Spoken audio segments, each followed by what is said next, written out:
Assalamualaikum warahmatullahi wabarakatuh. Di sini kami akan menjelaskan tentang materi pengakuan pendapatan.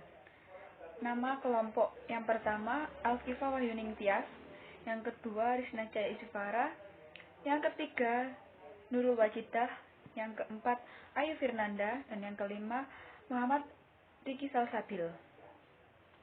Di pengakuan pendapatan ini kami akan menjelaskan mengenai definisi dari pendapatan, pengukuran dan pengakuan pendapatan, pendapatan penjualan barang, pendapatan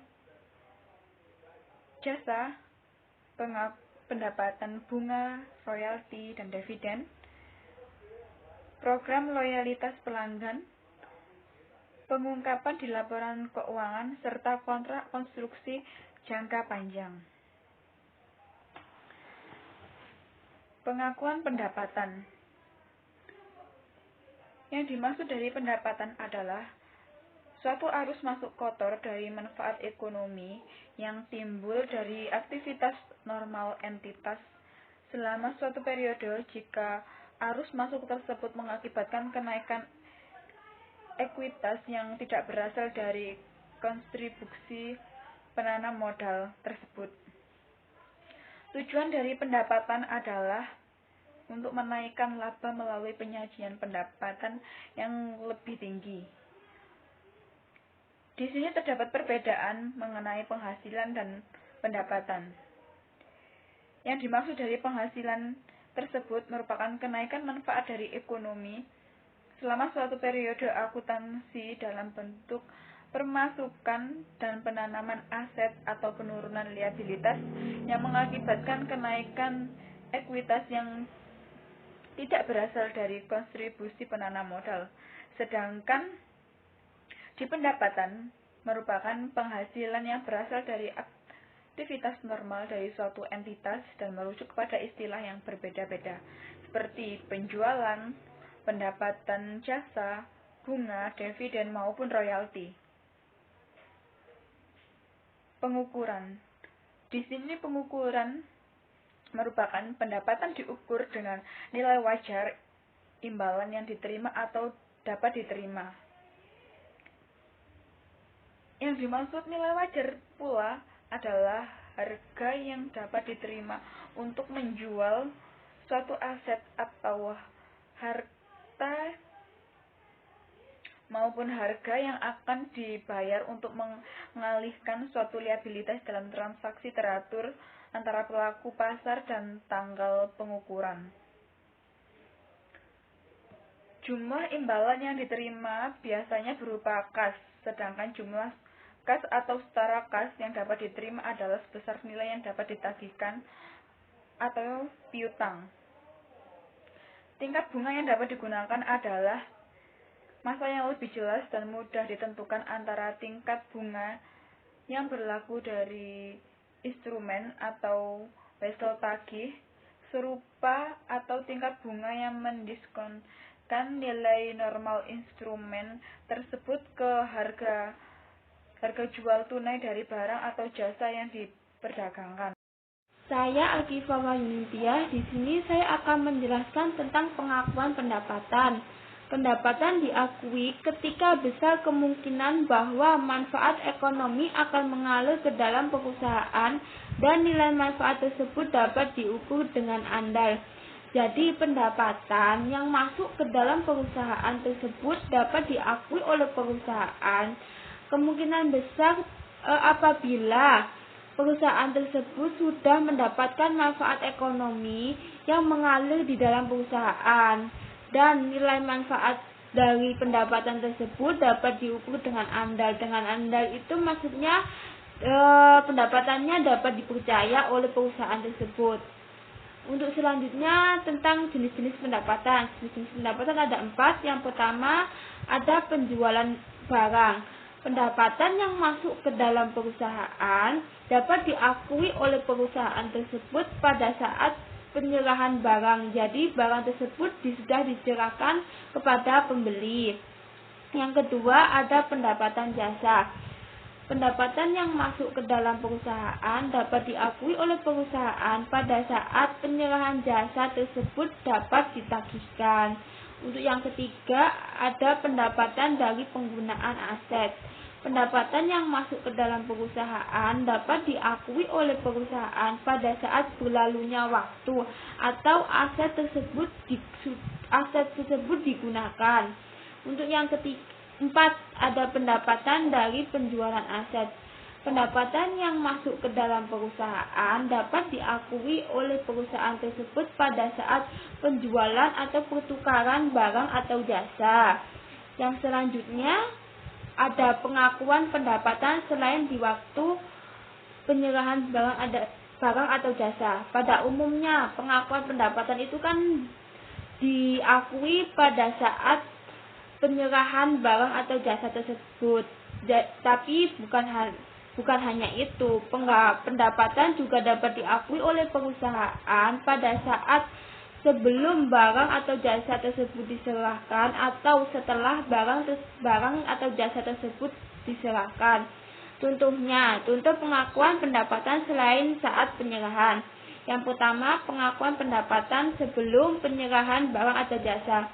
Jadi, pendapatan sudah diakui oleh perusahaan sebelum barang atau jasa itu diserahkan. Biasanya ini terjadi pada konstruksi gedung. Namun, dalam hal ini persyaratan atau kondisinya harus sudah terpenuhi. Yang kedua, ada pengakuan pendapatan pada saat barang atau jasa selesai sebelum diserahkan kepada pembeli. Biasanya, barang tersebut sudah siap diantarkan, namun barang tersebut belum berada di tangan pembeli. Ini misalnya pada penjualan hasil produk pertanian.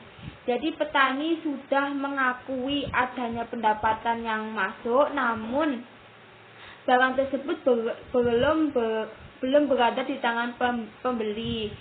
Namun sebelumnya ada kesepakatan antara petani dan pembelinya dengan kriteria dan harga yang sudah disepakati, dan hal tersebut biasanya bersifat mengikat dan tidak dapat dibatalkan.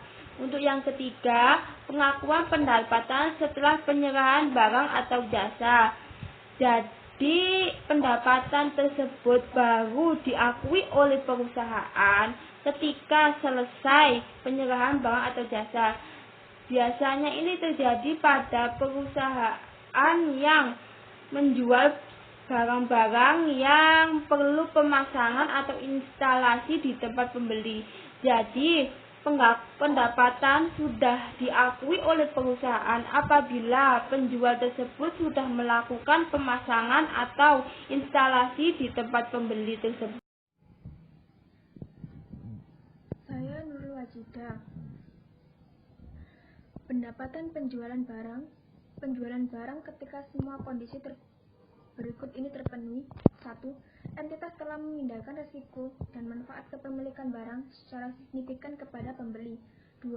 Entitas tidak lagi melanjutkan pengelolaan yang terkait dengan kepemilikan barang tersebut atau sudah tidak lagi memiliki kendali atau kontrol yang efektif atas barang yang dijual. 3. Jumlah pendapatan dapat diukur secara handal. 4. Kemungkinan besar manfaat ekonomi yang terkait transaksi tersebut akan mengalir. 5. Biaya yang terjadi sehubungan dengan transaksi tersebut. Transaksi penjualan tersebut dapat diukur dengan handal. Transaksi jenis-jenis transaksi penjualan yang memiliki perbedaan saat pengakuan barang. 1. Penjualan bill and hold. Penjualan barang dengan penundaan pengiriman barang yang dimintai oleh pembeli tanpa mengaruhi waktu penagihan dan kesepakatan harga barang. Pendapatan jual beli bill and hold tergantung situasi dan pada saat bersepakatan ditandai ketika 1. Kemungkinan besar penyerahan barang akan dilakukan. 2. Barang yang dijual teridentifikasi dengan jelas dan dalam kondisi siap diserahkan kepada saat penjualan diakui. 3.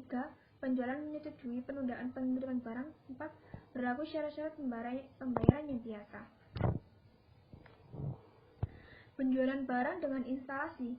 Penjualan barang yang ketika barang diantar ke tempat pembeli dan barang tersebut masih memerlukan proses pemasangan atau instalasi terlebih dahulu sebelum akhirnya barang tersebut dapat digunakan oleh pembeli. Penjualan dengan pembayaran di muka, yaitu penjualan yang pembayarannya diterima di muka sebelum barang diserahkan, tidak dapat diakui sebagai pendapatan. Penjualan dengan retur. Hak retur ini bisa bersifat implisit atau eksplisit dan dapat bersifat persyaratan yang diwajibkan. Terkadang jumlah retur mungkin hanya sedikit dan dapat diestimasi dengan andal, namun ada kondisi lain di mana jumlah retur sangat tinggi.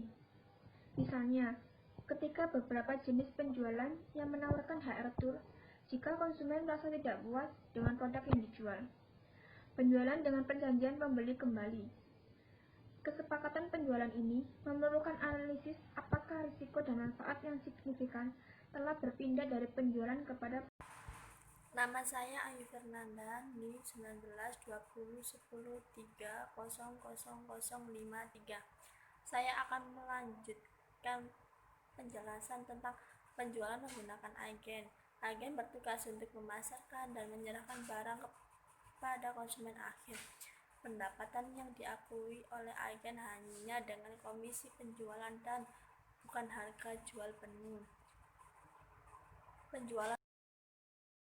Penjualan barang konsinyasi dicatat hanya oleh konsignor ketika terdapat pemberitahuan dari konsignor berapa penjualan yang terjadi selama periode sebelumnya diterimanya pemberitahuan. Pendapatan jasa. Pendapatan jasa dapat bersifat jangka pendek maupun jangka panjang. Pendapatan penjualan jasa diakui hanya jika kemungkinan besar manfaat ekonomi sehubungan dengan transaksi tersebut akan mengalir ke entitas. Dalam pengakuan pendapatan jasa, ketika paling kritikal berada pada pemberian jasa yang diberikan. Pendapatan diakui dalam periode akuntansi pada saat jasa diberikan. Pendapatan bunga, royalti, dan dividen. Pendapatan yang timbul dari penggunaan aset yang menghasilkan bunga, royalti, dan dividen diakui sebagai berikut. 1. Pendapat bunga mengikuti konsep akuntansi aktual. Pendapatan bunga diakui menggunakan metode suku bunga efektif. Yang kedua, pendapatan royalti diterima dari penggunaan aset perubahan seperti paten, hak cipta masuk dalam film akan diakui berdasarkan garis lurus selama periode waktu penjanjian royalti. Yang ketiga, pendapatan dividen.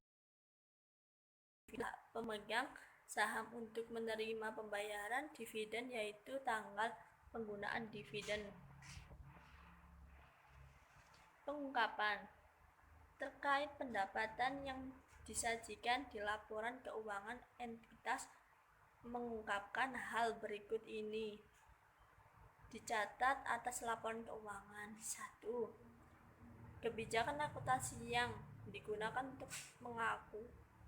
untuk pengakuan pendapatan. Yang kedua, jumlah pos yang signifikan dari total pendapatan periode tersebut termasuk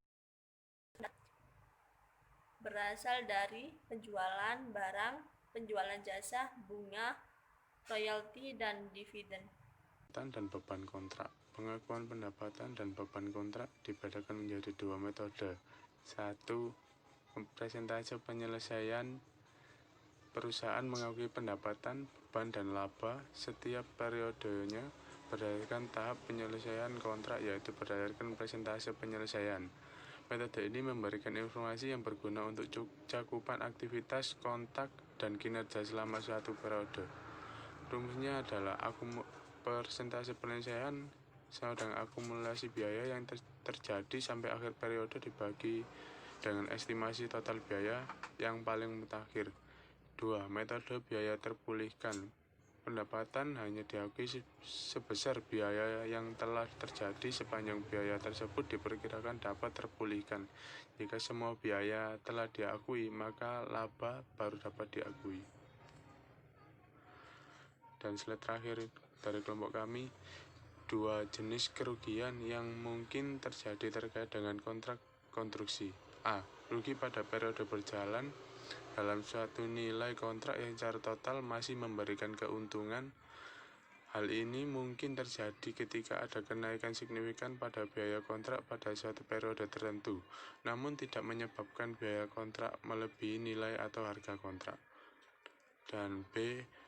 Rugi dalam suatu kontrak yang secara keseluruhan mengalami kerugian. Hal ini terjadi ketika kemungkinan besar total biaya kontrak akan melebihi total pendapatan kontrak.